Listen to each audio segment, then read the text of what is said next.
Welcome. To study religion, we have to have some idea what it is.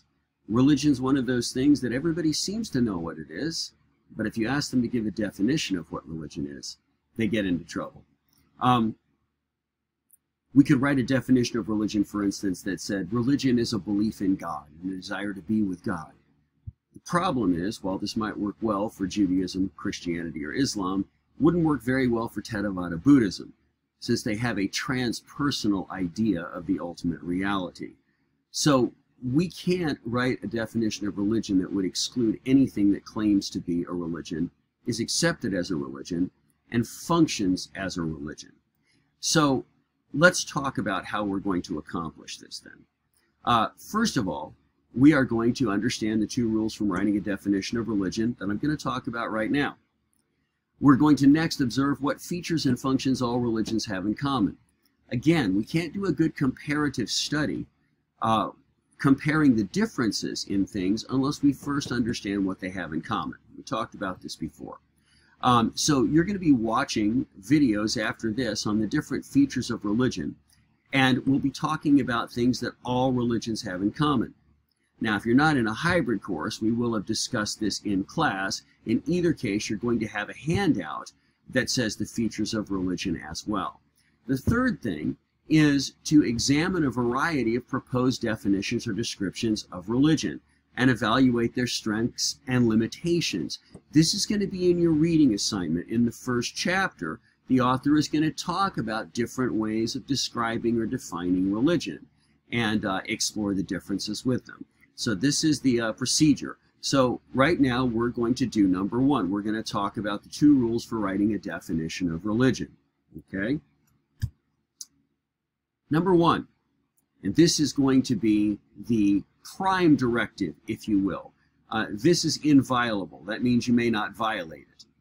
The definition of religion must not be too narrow.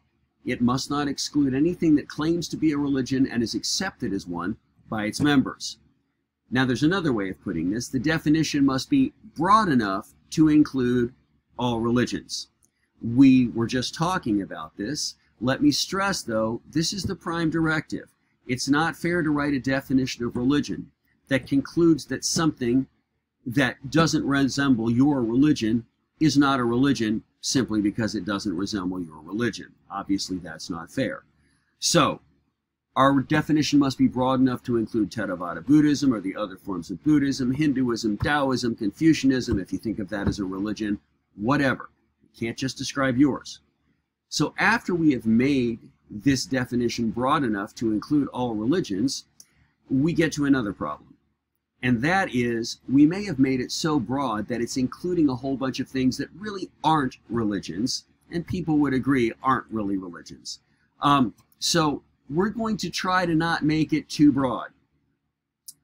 If we make it too broad, we're going to end up including things like pro football, the Masons, and the PTA. It's real easy to get a definition that's too broad.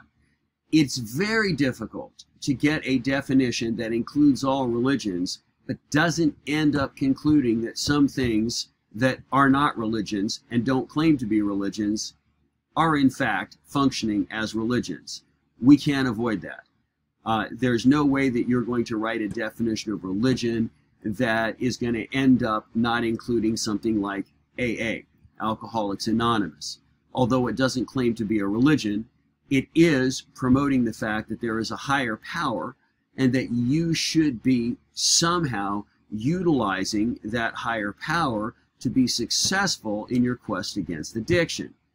That's functioning as a religion, trying to connect people to some kind of higher power that is going to improve the quality of their life. So it is not a foul, you have not committed a mistake if your definition of religion ends up concluding that AA seems to be a religion.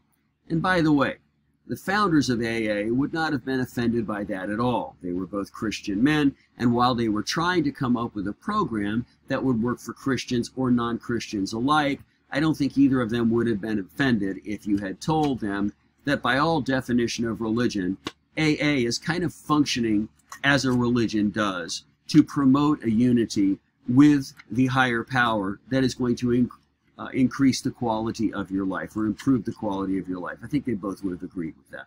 So again, it's not a foul to have a definition that includes things that are not religions or don't claim to be religions, but let's try to keep that to a minimum, okay?